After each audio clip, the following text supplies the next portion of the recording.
Memasuki hari kedua sosialisasi penerapan ganjil genap kendaraan, jumlah pelanggaran mulai berkurang dibanding hari pertama Senin kemarin.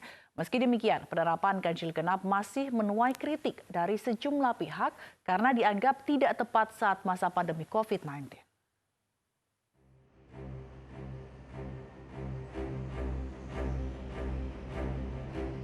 Sosialisasi penerapan kembali ganjil genap di Jakarta terus digencarkan polisi lalu lintas.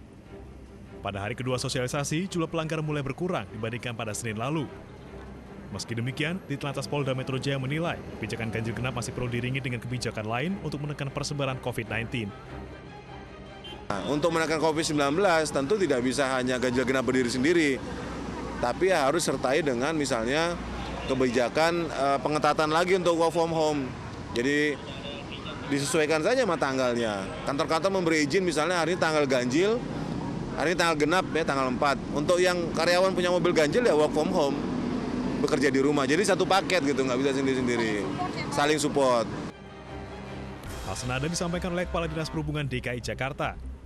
Selama masa PSBB transisi, Pemprov DKI Jakarta telah mengatur tentang jam dan juga waktu kerja di perkantoran untuk mencegah kepadatan kendaraan.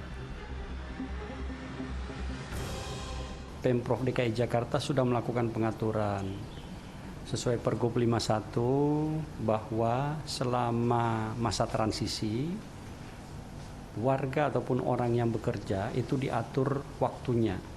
Tujuannya tentu agar tidak terjadi kepadatan, baik itu di perkantoran, di pusat-pusat kegiatan.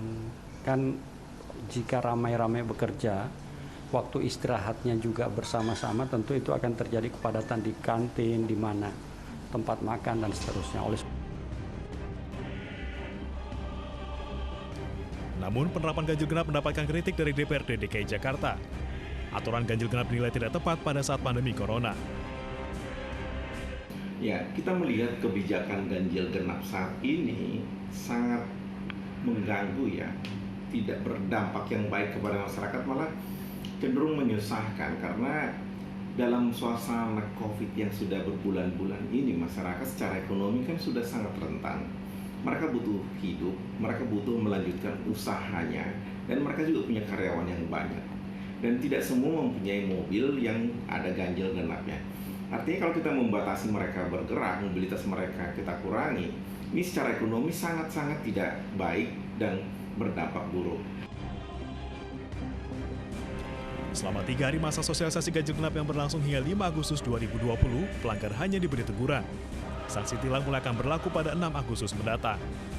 Dari Jakarta, tim liputan iNews melaporkan.